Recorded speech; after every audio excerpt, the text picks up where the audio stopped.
I wanted to bring Damien Woody in for a moment here because, D. Wood, I know that you knew Markus Paul. I'd love you to share a thought, if you would, on this morning about him. Yeah, Green, this is definitely this is a tough one, not only for me but for everyone that knew Markus Paul. And Markus was with me in New England. He was a man who showed me the road, taught me the right way to work, particularly just exercising and taking care of my body. And Greeny, you never come across a kind of more humble man than you would with Markus Paul, and just the lessons that he gave me, during the weight room, and because he played briefly in the National Football League, and to be able to pass that on to me, to a young man that was just starting out his career in the National Football League, for me, I'm forever indebted to Markus Paul, and my thoughts and prayers goes out to his family and to everyone that knew Markus Paul.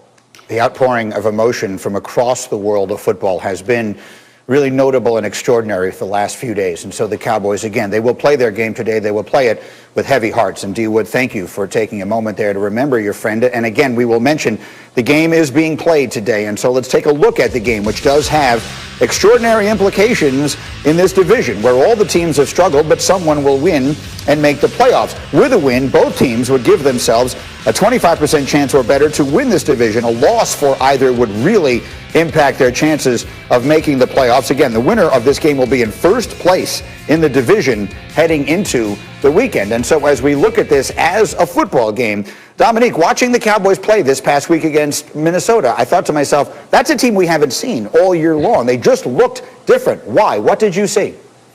Yeah, I mean, they got some stops on defense. That was the big difference. I think that even back when Dak was healthy, the major issue was them being able to put together some consistent defensive plays. And they weren't outstanding. They were just pretty good on defense, which is all you need when you have the playmakers that they have on offense. I'm not sure that they're going to be able to repeat that going into this game, but if they can, then I think they become one of the favorites in that division of mediocre to below average teams. So being able to run the ball helps, especially when you're to take pressure off your defense, and Andy Dalton coming back and finding ways to complete passes to those outstanding playmakers, and then those playmakers making improbable plays. I think that is something that you can't always rely on, but you should be able to get that from week to week every now and then from the Cowboys. So they look a lot better than they've looked in previous games, but I don't trust it, Greeny.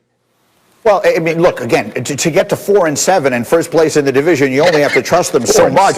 Bart, and we were talking earlier this morning, a lot of this is about the quarterback for you.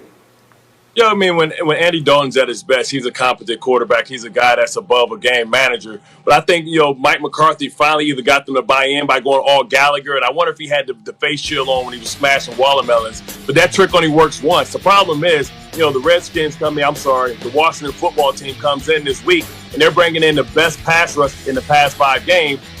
Dallas is trying to figure out their offensive line. And if Andy Dalton has to throw the ball more than 30 times, he's going to leave himself vulnerable as they're trying to shuffle out and figure who's going to be the right tackle, the left tackle. I think right now the time is right for Alex Smith. And what a story that would be, Alex Smith coming back and marching his team back to the postseason. He's the best quarterback left in this division, Greeny. Yeah, they've been an interesting story to follow. Zeke Elliott finally ran for 100 yards last week. They're 25-4 since he got there in games in which he does. Shefty, how about this? What are we hearing coming out of Dallas this week and the way they looked, the tragedy there notwithstanding, and just the football side of it for them?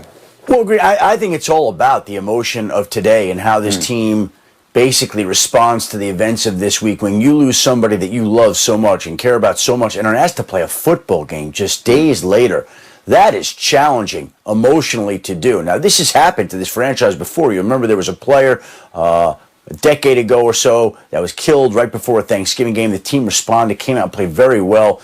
And I think this team will have a lot on its mind, as you mentioned, the heavy hearts that they'll be playing with. And I think there's no way that can't impact the way they play today. And it's well said, and it will be interesting to see, again, so much more important than anything that happens on the football field today, but it is a very meaningful game in the division. Meanwhile, let's run the hurry-up, Shefty, and go through some of the other news around the sport, and let's start with the Texans and their injuries as they get set to play today.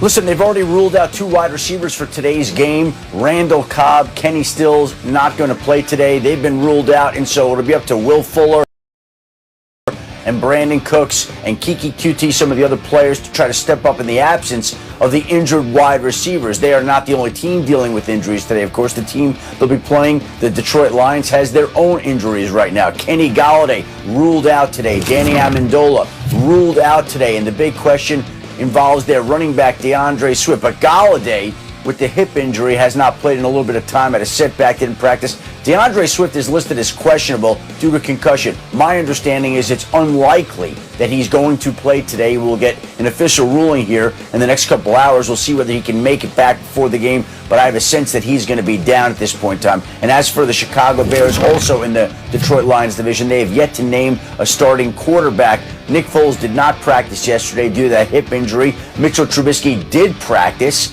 and so we'll see how they shake it out this week and what they decide to do. But if Trubisky's practicing on Wednesday and Foles is not, maybe that's the first hint and sign as to what's to come in Chicago as the Bears get ready for a big game against the Green Bay Packers on Sunday, Greeny. Yeah, we will talk a little more about that one later. We actually will play you what Matt Nagy said.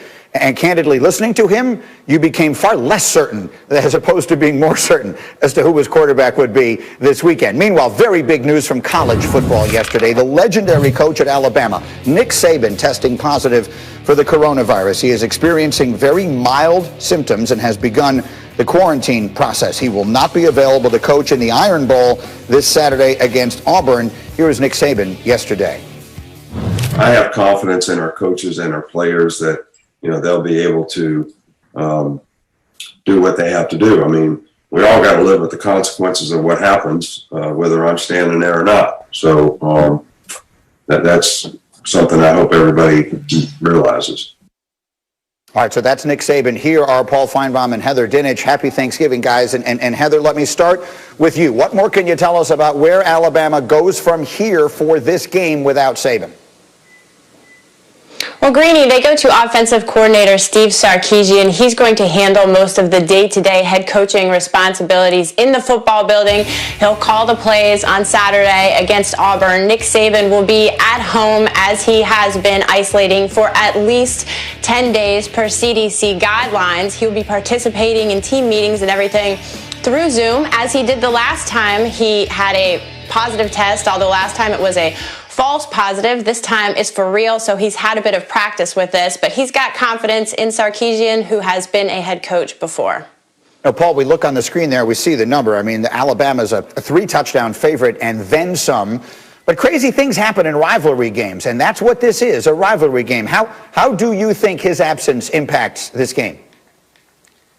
Greeny, I don't think it's going to have a big impact. And yes, this is a rivalry game. This is the Iron Bowl. And remember, Gus Malzahn, the Auburn coach, has won 2 out of the last 3 against Nick Saban. Find someone else who can make that statement, outside of Clemson, South Carolina. But beyond that, they have confidence in Sarkisian. As Heather said, he's been a head coach at Washington, at Southern Cal. They've already been through this drill before. And I think that's the one thing that's helping them. And also, the last time it was against Georgia. And at that point, before we knew Saban was coming back, Alabama had not played that well. Their defense was shaky. The defense has really turned it up many, many steps right now. So there's a much higher degree of confidence going into this game at home.